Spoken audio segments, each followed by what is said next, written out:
are these people? This is a follow-up from last week where we brought in Lakesh's story about aid being privatized in Gaza now, right? You know, they gave it to Blackwater cutouts and whatnot, so go check that story. Weaponized aid in the, you know, list of clips that you can go back through our backlog. But we start here, right? So I don't know if you saw this over the weekend, but last couple of days at least, about the aid operation that was put on. I think the Navy would call it a clusterfuck if it were me. But so Euromed Monitor, new mechanism to manage starvation instead of ending it, and Israeli helicopters open fire on thousands of starving people crushed in the chaos. This is how the first day of allowed aid entry into Gaza looked like. So here's the trucks that they allowed in, which we saw a bit of that last week, right? So, but you'll see in a second where this is people traveling, right? So after nearly 3 months of Israel's complete closure of Gaza's crossings, which that's a factor, preventing the entry of all humanitarian aid and goods, Israel has begun implementing a new mechanism for bringing in aid, which is U.S. military backed. So we're going to get to what's in these packages in a bit. But yeah, I mean, it's not is sufficient for only 1 week. This box, right, lacks any nutritious items, particularly for children, most of whom are already suffering from malnutrition. The issue lies not in the contents of the package, although I would argue that too, but in the method by which residents are compelled to receive it. And this is the footage that people have been looking at. So Israel has established only 4 distribution centers for more than 2 million people, all of which are concentrated in the southern and central areas of the Strip. Gaza City and the northern Gaza Strip were excluded. So they're pushing them further south to get this aid anyway, forcing residents either to travel up to 30 kilometers round trip or to evacuate northern Gaza and relocate to the south, which has been their goal. To receive the weekly package, given the lack of transportation, or on the very first day of the mechanism's launch, hungry residents scrambled for food. Several distribution sites were looted amid the chaos, while Israel forces fired from helicopters, putting thousands of civilians' lives at grave risk. So, yeah, great start, guys. Perfect way to go. So, we're going to get into specifics a bit. So, this is the Hassam Shabbat account saying, stop calling it humanitarian aid. This isn't humanitarian, nor is it aid. It is a cruel spectacle of sadistic control and degradation. So this is the picture. AOC. I know, right? Yeah, so this is fucking, I mean, this is what you do to cattle, you know? Like, you'll see obvious parallels in a second. So Alan McLeod on November 14th pushed this out, saying former British Special Forces poised to deliver aid to new Gaza gated fucking communities. They're gated communities, Collin. Fucking Alan says they're making concentration camps sound like a luxury condo development. The fucking Israeli HOA sounds like a fucking terrible idea. I'm just saying. Jesus Christ. Anyway, translating Paddlestein said, in a scene resembling Nazi concentration camps, a starving population was lined up in a dehumanizing way to receive aid for the first time since March 2nd through this so-called Gaza Humanitarian Foundation. Drone footage shows civilians cramped and trying to break free. Instead of enabling expert UN organizations to deliver aid properly, Israel and the US have set up an obviously inexperienced and incapable org whose sole purpose is further occupation. Agreed. Does it look familiar, Care Bear? Any of this looking familiar? Yep. Yeah. I mean, you can't tell me it doesn't. All you got to do is make these fucking pictures black and white, and suddenly they're at the Holocaust Museum. All right? I'm just saying. Like, I think they got the same fucking fence builder, bro.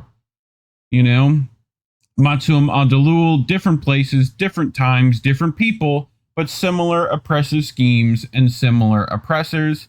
And Jimmy J for the win says so much for never again. So, yeah, I mean, it feels like very historically fucking bullshit thing. So, yay, terribleness. So, Rami Abdul, no entity can manage the humanitarian scene in Gaza except the UN agencies, foremost among them UNRWA. Any other parties are engaging in political blackmail and criminal acts led by the US and Israel. So, this was the scene, Care Bear, right? You're seeing people, that's an entire crowd of people. Again, we've not had aid pulled into Gaza for like, what, since March? So you set up 4 centers, that's what you're going to get. You know, anyway, so this is again from one of the aid distribution camps, right? And again, it's just parallels of Auschwitz to me, you know? So, I don't know. So, after 86 days of starvation, starving Gazans had to walk several kilometers on foot in order to get a food parcel, enough for only 24 hours. So, here's the amount of people you're seeing, like, dude, this is a lot of folks. Like, walking in the summer sun. Children, kids, women, like, elderly. I mean, I feel like they're making them walk the Trail of Tears thousands of times now, you know? Yeah. Ugh. So, U.S. aid workers flee the scene after they lost control of the distribution, Care Bear. So, this is so many people, by the way. Like, and again, we're going to cover this in a second. So, this is the food they received, right? You notice all the writings in Hebrew, you know? Right.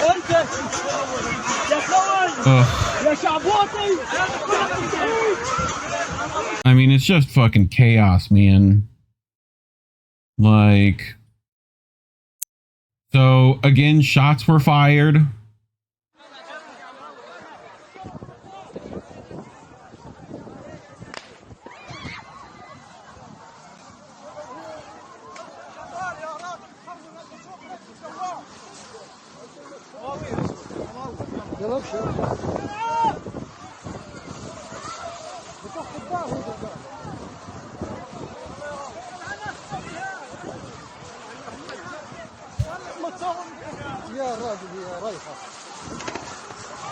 More shots.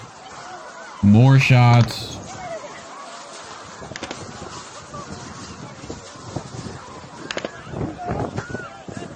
Again, you see women, children, elderly. All of them unarmed, by the way. From what I've seen here. I mean, like, I don't know how they keep getting away with it, you know? So, again, we just showed this food, right? So, it's just dry goods. Pretty much here it is laid out, right? So, we've got, what is that? Some pasta. Couple of bags of beans. I imagine like tahini or Oil. salsa of some kind, right? Oil. You know, what is this? That's flour. Right. we're going to get to the bullshit of this in a second. So the aid now entering Gaza definitely isn't also meant to boost the Israeli economy. Yeah, all of this has Hebrew on it, so that's nice. I'm sure they're loving that kickback. Disaster capitalism is alive as well. Israeli companies make a fat profit from genocide, and U.S. taxpayers foot the bill. One thing that Israel always made sure is to keep the entire Palestinian economic system fully dependent on Israel. There's money to be made from apartheid and occupation. Alon Mizrahi, this is genocidal humiliation and subjugation campaign, not aid. And we are every little detail of international complicity and Zionist depravity with excruciating detail. We're looking straight in your dumb lying faces, you enabler scum. Kind words from Alon. So seasoned humanitarians do not operate this way because it's terribly risky and ineffective way to deliver aid. Here's a quick thread. So one thing that relief workers learn early is that managing desperate crowds is tough. So you generally try to deliver aid in a way that avoids drawing more people than you can manage and serve at a given site. More sites equals smaller crowds, manageable distribution, not this. The GHF model is the total inverse of that. Rather than dispersing people across many sites, GHF concentrates them at very few sites with very grandiose aspirations of serving huge numbers, as evidenced by today's chaos. Also, sorry. Yeah, but I think you're good. now that he's saying that, it makes sense because it looks good for the media and it looks good for the normal person. And remember, I told you guys last week, think in terms of aid, and they said they deliver, I think it was 500 trucks a day. Yeah, which is they say not what they needed. say. Now, considering and I think a lot of you, even in the chat last week, made it very clear that those numbers are very abstract. That has no meaning for you. You don't know what that means, in terms of thinking about that, in terms of what that means for over 2 million people. But you hear a large number, you will think, oh, that sounds decent, right? Same thing with this. It's you see large crowds getting food, you might think, oh, Israel's actually doing something. So it kind of lessens the genocide, so to speak. You're not thinking about, or you're not supposed to think about the extra details that might make you think, oh, there's something wrong, or that doesn't seem to be enough, or that looks weird. So it's basically marketing for you all to appease you because you're not going to think about it too hard. Yep. So, cannot stress enough that any humanitarian could tell you what will happen if you cut off a population for 2 months and then introduce a symbolic amount of aid at a single point distribution. You will be overrun by desperate people. It's just math. I am relieved that this did not result in a redo of the Flower Massacre, which we covered, but that's the risk when you draw large crowds of desperate, hungry people toward armed security perimeters. That risk remains. Indeed, it's baked into the GHF model. The aid package is also really problematic. The video shows the contents mostly dried and prepackaged food, pasta, flour, dried beans, and tins. Why is that relevant? Because it still has to be prepared, and the means of preparing it are still being blocked. I mean, you're not going to get electricity. And Reef knows this because I've been on a workout regimen for the past year and change, is mostly carbs. Other than the beans. Pasta. There's a little bit of the beans, source. But that's the protein, but that's not going to be nearly enough to satiate you. Yeah. So it's basically all carbs that is going Right. It's basically all carbs that is going to give you like a spike. Yeah. And then you're going to shoot way down and you're going to be hungry fairly quickly. Whereas if you had more protein, it's more satiating, so you're able to stay full longer. So the food that they're giving is not meant for you to be satisfied. It's meant for you to get hungry, essentially, because it's just carbs.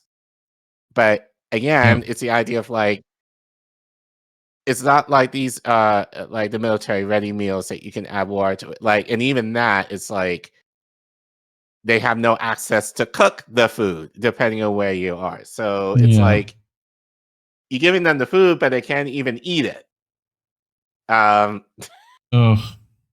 So to turn pasta or raw flour into edible food, you need clean water and a fuel source for cooking. Neither of those are in these boxes by definition, and Israel is continuing to block aid groups from bringing in clean water. Other aid, apart from GHF food parcels, remain blocked. Medical, water and sanitation, shelter, nutrition, virtually nothing else is getting in, and established aid groups are still getting the runaround from Israeli authorities. It's also totally insufficient for people, particularly kids, at an advanced stage of malnutrition. To prevent starvation, they need specialized therapeutic and supplementary foods. This is not the right diet for those at the highest risk. I argue this gives me, I hate saying this in this way because it's somewhat stereotypical, but this gives low income bodega vibes if you go into a bodega and like the processed food that you might pretty much will get there. Yeah, just unprocessed, so that you still have to fucking process it when you've got no fuel, no fucking water. It's just fucking ridiculous. But of course, those at the highest risk aren't even receiving these packages. The locations are very far from most of the population, are only in the south. There's no way someone weakened by serious malnutrition can walk 10 to 15 kilometers in the blazing sun and haul back a heavy box. So those who can manage to make it to the distribution site will be those who are in relatively better shape to begin with. The worst off will be left out by this distribution model. The whole thing is a scandalous debacle like Biden's Pierce stunt, but on steroids with much higher risks. So, what to do? Simple. Do what we know works. Flood the zone with aid delivery at scale via experienced humanitarian professionals, not moonlighting military contractors. So, yeah, I mean, that's pretty much the way this goes. So, terrifying disappearance of dozens of young men inside the Israeli-American aid camp west of Wafa. They walked in for food. They never came back. Families are panicking. Bodies lie on the ground. Tanks and helicopters seal the area and open fire. So, yeah, I mean, it just seemed like chaos in all these videos. So, you know, I mean, clearly they were using this for, we said last week that they're making sure that everyone's facial recognitioned up here, right? Mm-hmm. So Eva weighs in, unverified but completely plausible talk of a Palestinian from Gaza abducted by the Israeli army in the new aid forced displacement scheme. His family says, to our shock, he called us under threat from Israeli intelligence officers, demanding information about one of our relatives with whom we had no contact since the beginning of the war. When we were unable to provide the information the army requested, communication was cut off, and we were later informed that he was transferred to a detention center. He is now considered missing. That's a fucking hostage situation to me. They might as well have asked for ransom. The group said truckloads of food. It did not say how many had been delivered to its hubs, and distribution to Palestinians had begun. It was not clear where the hubs were located or how these receiving supplies were chosen. So, screenshot is said to be a statement by the Gaza relief committees. As predicted, the so-called aid scheme means that starving Palestinians have to walk huge distances. the Israeli army, meaning they can be killed or abducted by the Israeli army before any supposed aid is gotten. Yep. So, to clarify what is happening with the American org operating under the protection of the Israeli military, they announced the assistance of a warehouse in the Tel al-Sultan area west of Rafah City. Dozens of civilians voluntarily headed there without any organized distribution system to receive a food parcel, as you may have seen in some circulated photos.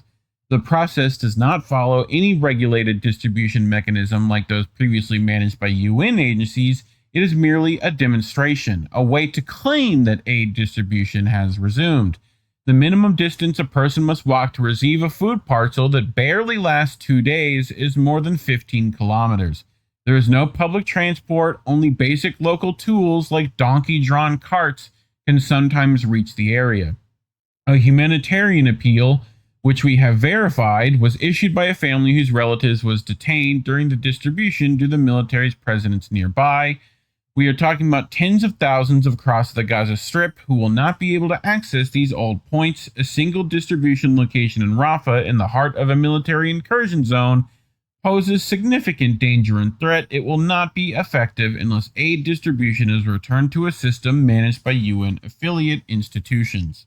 So, the experts seem to be in agreement, right? So, degrading and dangerous is how Palestinians described the experience of trying to receive aid in Rafah today. They walked for hours, on foot, uncertain of what they'd even receive, only to return with nothing. An elderly woman trying to do diapers for her disabled daughter had to turn back due to health complications. So, we'll let them speak. Here we go. Perfect. We are going to danger to eat. We went to Rafah, all the way to Rafah just to eat. We went all the way to Rafah so we could eat. It's wrong of them. Have mercy on us, people. Have mercy on Gaza. People are going to danger to eat and feed their children. They're moving us from one place to the next, from one place to the next. It's wrong of them. We're tired. We're tired. I came to bring something for my children like everyone else, but I went back. I couldn't reach it. I have a 19-year-old girl with a disability. I can't find any diapers for her. I came to see what they're giving people. I started running like everyone, and I have hyperdiabetes and a bad artery. We want actual humanitarians. Give us relief. Leave us be. We don't want war. We want the war to stop. We want the war to stop. We say to all those in charge, we want the war to stop. It was all for nothing. You didn't get any. It was crowded and cramped. 1 million people there. 1 million. And it was all for nothing. The occupation forces were encroaching on us. It was peak humiliation. The women were humiliated for nothing. They wanted to humiliate us, looking at us from above. They were looking down upon us to humiliate us, the people. We want the crossings to open, to receive aid like before. Just like they did before. Have aid enter. It was all for nothing. They made us enter Sinai just for aid. We walked 4 kilometers just to get an aid worth 200 shekels, and in the end, it was all for nothing. And all that is happening is nonsense, a joke. A joke. So, seems like they're in agreement too that it was nonsense. So, again, they're talking about Rafah, right? So, here is the aerial view of Rafah before the Zionists on October 7th decided to bomb them. So, that's what it looked like before. That's what it looks like now. So, that's what they're asking, like, people to go to get aid, right? This pile of rubble that was once a city is where they're sending them to. So I don't know how that's going to work out for anybody, but just awful. So again, they talked about children waiting for long hours, right? I mean, what's the temperature in the desert in the summer, you think? Like at least 100 degrees. Right. In the shade, you know? Fahrenheit. And these kids are hungry.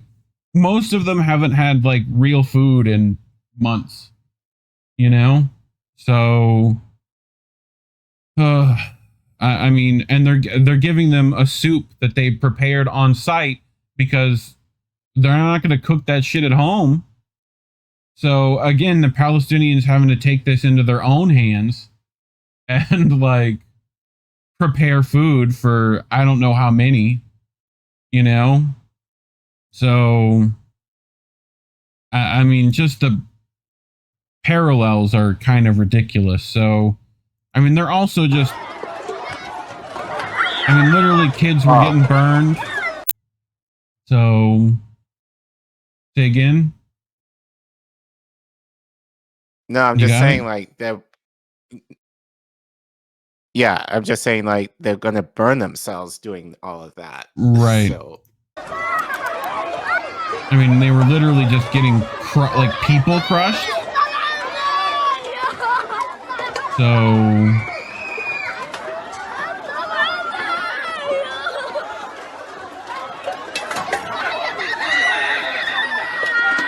I mean, people have died this way. Like, yeah. It's fucking ridiculous. Again, you were talking about kids getting burned.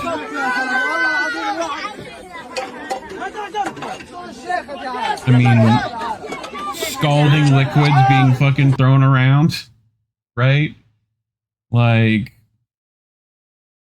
it's just crazy, man. So, wanted to showcase who were doing it. These are American mercenaries, right? These are Blackwater groups. Right? That's American ex-military with American rifles, American equipment. I mean, this looks like a fucking scene out of Buchenwald, dude. To me, like, people pressed up against fucking barbed wire, you know?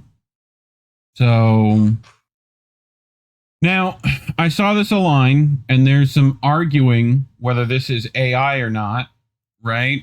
I'll let you people be the judge of it, but I only brought it just to show terrible American mercenary behavior.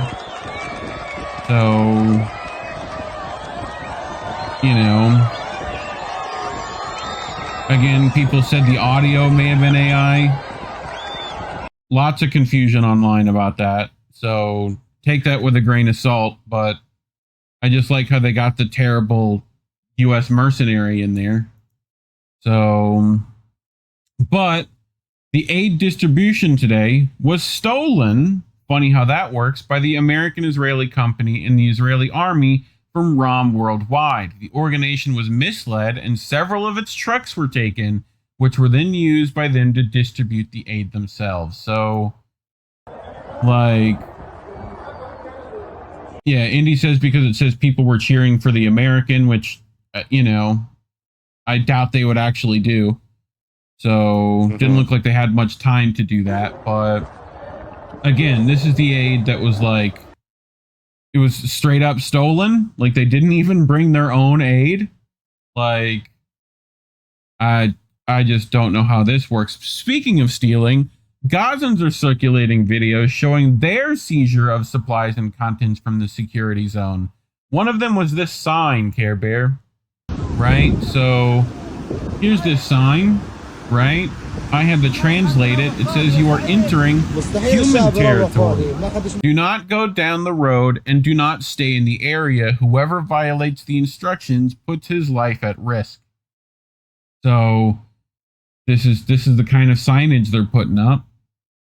But Mr. Ismail here says, when a people truly desire life, destiny must answer. These words resonate powerfully today in Rafah, where thousands of Palestinians stand on the brink of starvation and death, trapped under an unrelenting siege since March. Amidst the rules and devastation, the Gaza Humanitarian Foundation, backed by U.S. forces, has set up aid distribution points, scenes that reveal the harrowing struggle of a population fighting for survival. What should have been a moment of compassion turned into chaos and violation, fences torn down, supplies stolen, soldiers firing warning shots, a grim portrait of merciless blockade, the stringent security measures and biometric controls imposed by the foundation with Western support raise alarming questions about the politicization of aid and the ethical implications of using humanity as a tool for control. Yet, despite all this oppression, the Palestinian people in Gaza insist on life, writing with their blood and resilience on an unerasable story of endurance. This is the undeniable truth the world must hear. When a people yearn for life, no wall, no weapon, no siege can stop them. Destiny will respond, no matter how long it takes. So, this is the Cradle bringing up that ISIS-linked gang leader behind Gaza aid looting resurfaces. So funny how ISIS is involved here. In Gaza, criminal gang leader Yasser Abu Shabab and others like him have reemerged under the guise of securing aid, donning uniforms and claiming to protect the limited humanitarian assistance entering the Strip. And this is something, again, that they bring up in regards to this aid fiasco, that they said that this is... like, you know, well, why do you just want aid to go to Hamas, you know, that sort of thing, where meanwhile it's ISIS gangs actually looting this. So, but yeah, Abu Shabab is a known leader of armed gangs linked to ISIS and involved in looting aid under Israeli protection, right? So reports from Haaretz and the WAPO confirm that these gangs have been seen looting in full view of Israeli forces, who neither intervene nor prevent the theft. I wonder why, Care Bear. Right? Well, you know what ISIS stands for. Israel's Secret Intelligence Service. Just in case you didn't know, Asa Winstanley agrees ISIS equals Israel and the CIA. Funny how they always get away with it, right? ISIS agents use Krav Maga. We've got an ex-Mossad guy. He comes in on Thursday. Yeah, it just makes sense. So, Israel is working to empower ISIS and Al-Qaeda-linked gangs in Gaza. They do this through giving weapons and air support, allowing these gangs to loot aid, establishing Hamas-free zones. Hamas long worked to suppress the Salafist militias and gangs. Imagine where this will lead, similar to what they do in Syria. So that's pretty much what we've seen. So here's Motam al-Dalul. According to the latest geospatial assessment carried out by FAO and UNISAT, only 4.6% of cropland area in Gaza is available for cultivation. 80% is damaged and 77% is not accessible as a result of Israel's genocidal policies. Like, look at all this farmland, right?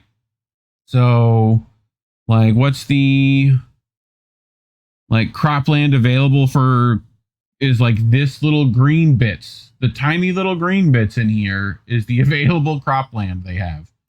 So they're definitely not growing their own shit. So meanwhile, in Israel, they're stopping humanitarian trucks. And these are Israeli citizens, by the way. Like, these aren't the IDF. Like,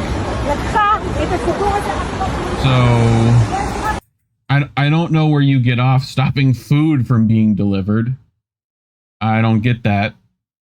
But, you know, they have plenty of it for themselves, Care Bear.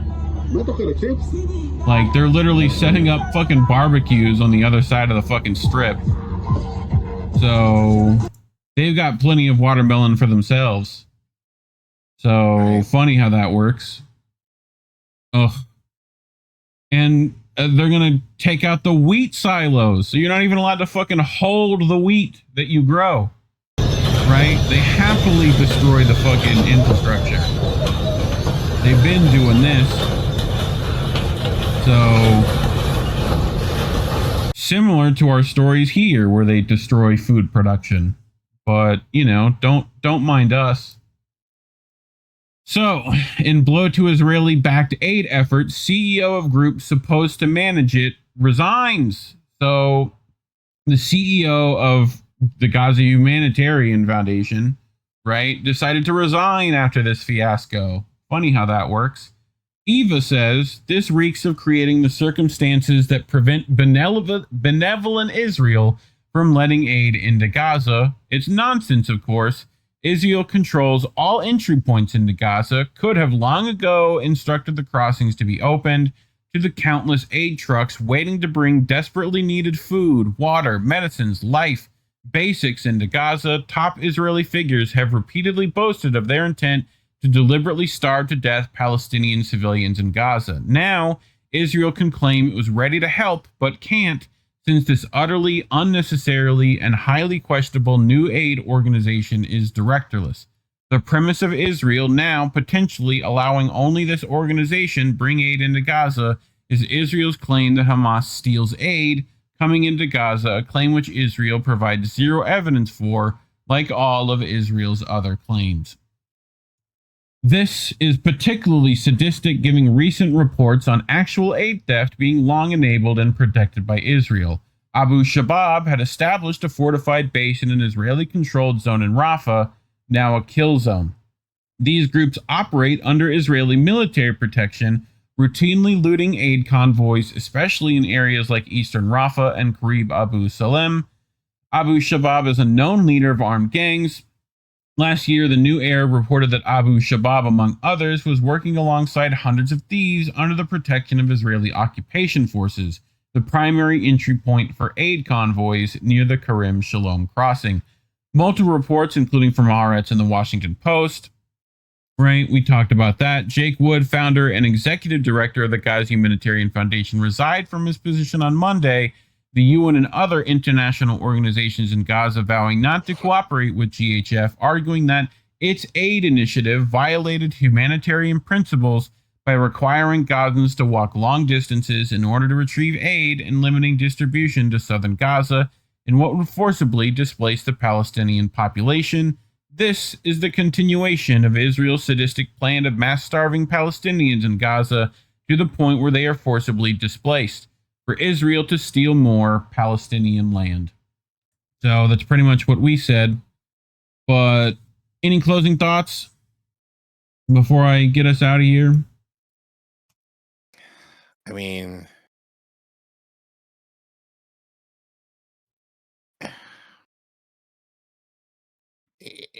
what more can be said other than like, why are more people talking about this?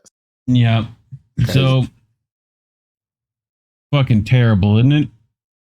Well, I'll end on a lighter note. just because I feel like it's necessary. Slightly. This is slightly, as much as possible. So this is them finally being able to bake bread again. I cried for loved ones. Tears run down my cheeks. I swear, my friends, I'll never forget your days. Have our days gone? Oh, where did we spend them? They vanished in the blink of an eye. How sweet their memories. I sang from deep yearning, aching for the days of youth. I held back my tear. Oh, how sweet is the memory. Where have our days gone? So, nice to see them still resilient, as much as they try to make them not. So, but anyway, talking about these things is almost certainly why we're demonetized. So you can scan that QR code, go to ko-fi.com/indienewsnetwork, or as always in the description below. If you would like to give us some dollary dues, we appreciate it. But if not, just like and subscribe, share this video, make sure people see it. It's the only way people seem to find us. And, leave a comment. Let us know what you think. Otherwise, thanks for watching.